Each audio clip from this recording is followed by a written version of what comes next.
Hello dears, welcome back to forensic Samacharam channel. ఈరోజైతే మనం ఒక హారర్ టైప్లో ఒక కేస్ స్టడీని అయితే తెలుసుకోబోతున్నాం. ఏ కేస్ స్టడీ అని ఆలోచిస్తున్నారా?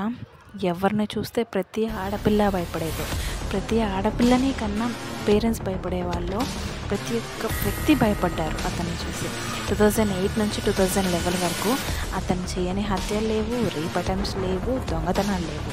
అతని పేరే జయశంకర్. అతని యొక్క కేస్ స్టడీని ఈరోజు మనం తెలుసుకోబోతున్నాం.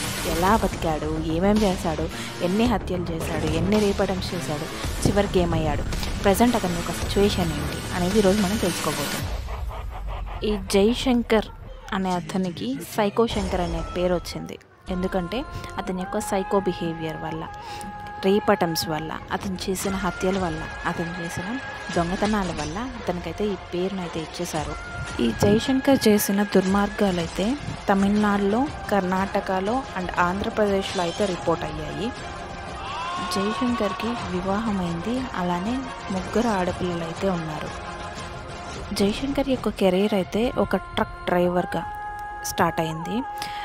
అతను 12వ తరగతి వరకు చదువుకున్నాడు, అంటే ఇంటర్మీడియట్ వరకు చదువుకున్నాడు. ఈ జయశంకర్ అనే అతను హత్యలు చేయడం ప్రారంభించింది వచ్చి 2008, అంటే 2008 నుంచి ప్రారంభించాడు.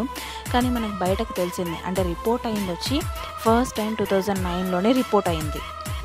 ఈ జయశంకర్ ఎప్పుడు ఒక బ్లాక్ హ్యాండ్ బ్యాగ్ని అయితే మెయింటైన్ చేసేవాడు. ఆ బ్లాక్ హ్యాండ్ బ్యాగ్లో ఒక పెద్ద కత్తిని అయితే పెట్టుకునేవాడు. ఇతని గురించి ఇంకొక విషయం ఏంటి అంటే, లేడీస్ని మాత్రమే టార్గెట్ చేయడం కాదు, ఈవెన్ ట్రాన్స్జెండర్స్ని కూడా వదలలేదు. ఎవరైతే హైవేస్లో డాబాస్ ఉంటాయి కదా, అక్కడ ఉంటారు కదా, వాళ్ళని తీసుకెళ్ళి, అంటే నిర్మానుష్యమైన ప్లేస్కి తీసుకెళ్ళి అక్కడ వాళ్ళని రేప్ చేసేసేవాడు, చంపేసేవాడు. ఈ జయశంకర్ యొక్క క్రిమినల్ కేసు అనేది ఫస్ట్ టైం 2009లో రిపోర్ట్ అయిందని మనం ముందే చెప్పుకున్నాం కదా. అది ఏ కేసు అంటే, P Shyamala, lady constable, 45 years old. ఆమెను అతి దారుణంగా రేప్ చేసి మర్డర్ చేసి చంపేశాడు. ఈ జయశంకర్ గురించి కంప్లీట్ ఇన్ఫర్మేషన్ కావాలనుకుంటే ఖచ్చితంగా నా నెక్స్ట్ పార్ట్ని అయితే వాచ్ చేసేసేయండి. Like, share and subscribe to my channel for more case studies. Next part కోసం నేనైతే డిస్క్రిప్షన్లో లింక్ మెన్షన్ చేస్తున్నాను. Go and watch out.